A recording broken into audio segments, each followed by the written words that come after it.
guys, G here. Welcome to BooredFemme. Look what I have in my hands.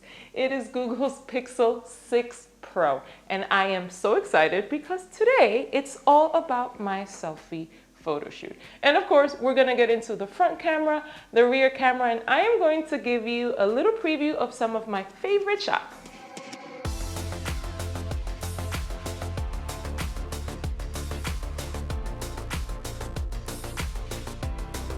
I love doing selfie photo shoots. But if you are new to the channel, don't forget to subscribe and hit the notification bells if that is some of the content that you enjoy.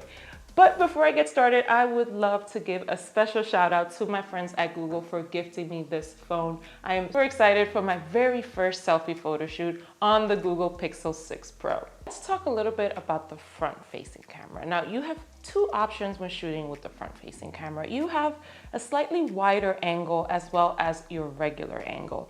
And shooting with the Pixel 6 Pro, one of the very first things you're going to notice is the saturation. You cannot escape it. Now, that is a matter of opinion, just how much you like saturation or you don't. I am personally a fan. If I take a look at some of my shots, I am wearing a super colorful skirt. I'm wearing a dark top. Now, if you were next to me, you would be able to tell that my top is actually a little bit on the grayish side.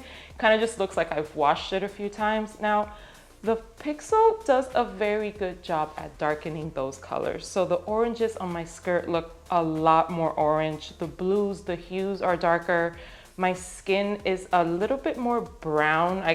If you saw me in person right now, I kind of look like I should hit the sun one of these days. But on the Pixel, my skin looks very tanned. Now, I've spoken to some folks who are not a fan of that, so that's definitely your prerogative. I have to say though, I am totally loving some of these shots. Now, some kind of cons is once you get into portrait mode. Now, I am a super big fan of portrait mode. It gives you this blurred effect in the background that makes your images look so much more professional. It kind of just looks like you shot it with a super pro camera, but obviously you shot it from your phone.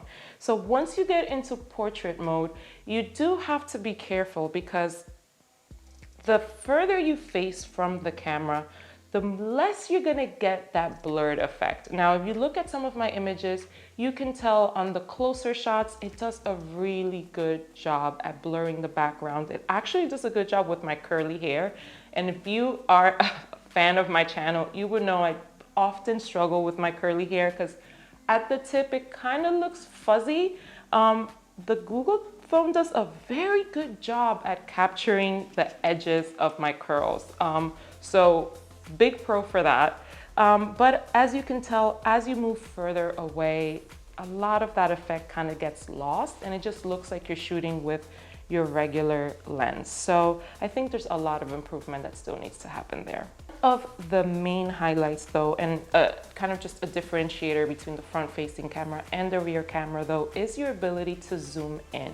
Now, on the rear camera, you are able to go up to 20x. So if you can see in some of these shots of these buildings that I took, you're able to get them from a regular shot, from a wide angle shot, and you're actually even able to zoom into some of the windows, which is, it's pretty cool. For content creation for yourself, if you're gonna take some shots, this is definitely not something you're going to need. But if you're more into landscape images and you wanna take more of just cityscapes, this is definitely going to be a feature that you're gonna love.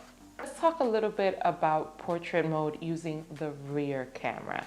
Now, these shots to me look super cinematic. If you look at the background of these shots and the building effects, it just does such a good job at highlighting me as the focus and then taking some of that city landscape, blurring it out, giving you this super edgy shot. It just really looks like you shot it on a professional camera. So I would literally take some of these pictures. I do not have to add any sort of effect to them.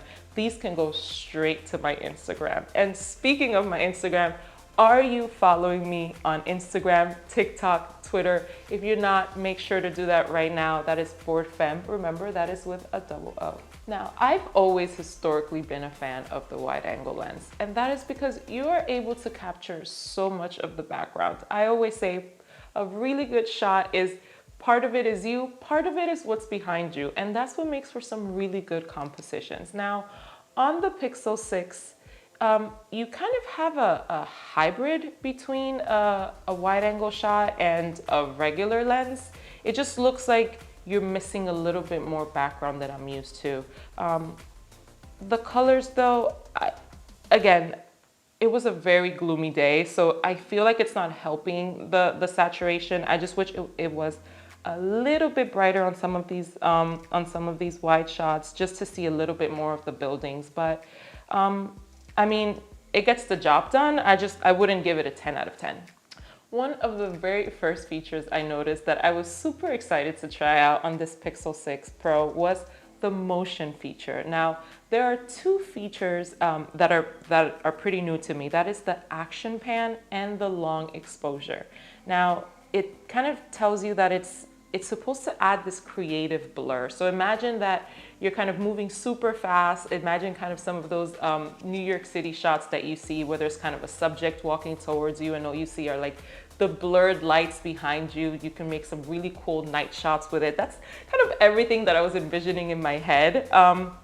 Once we tried it out, it was a little bit of a struggle though, I have to be honest. Just be mindful, these features are still on beta mode and the phone will tell you. But while we were trying it out, it was super hard for the camera to capture me and then kind of blur the background.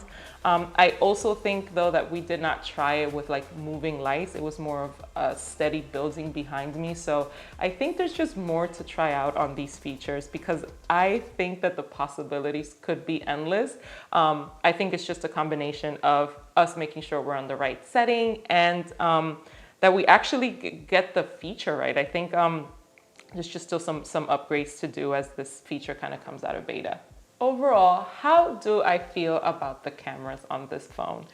I have to say, this is my very first time experiencing a Google Pixel phone, and it was actually a very awesome experience. And let me just tell you why. I think that the phone does an amazing job at picking up different tones. I love the portrait mode. I think the front-facing camera being honestly just as good as the rear camera to me is a huge plus. There are just a few features that I miss. I think I would have loved to not have to use my little shutter to take some shots, my Bluetooth shutter. I wish it just had, it does have a timer feature, but when you're shooting content for yourself, it kind of just, it's super annoying to have to time every shot when you want to get so many different shots. The motion effects, I think that once they get that right, it's going to make for some super dope shots. So I'm really rooting for Google to fix that. The modes section, if you, kind of the different features and different effects that the camera has, you have the panorama feature and you also have the photosphere. I think those are pretty just things we've kind of seen before. The panorama feature is not a feature that we kind of use too much. I think it's cool to have, but it's not really something that you're using day to day. I would just love for Google to get a little bit more creative on some of the content creator features that they add to their cameras. But overall, I absolutely love this phone and I am going to keep taking more shots on it. I am excited to really get to explore the phone even further and give you guys my thoughts on, is this kind of a phone that I would just use on a day-to-day? I would love to hear your thoughts though. What are your thoughts on some of my shots? Do you have any questions for me that I can answer? Make sure to leave them in the comments and don't forget to like and subscribe, and I will see you guys on my next video.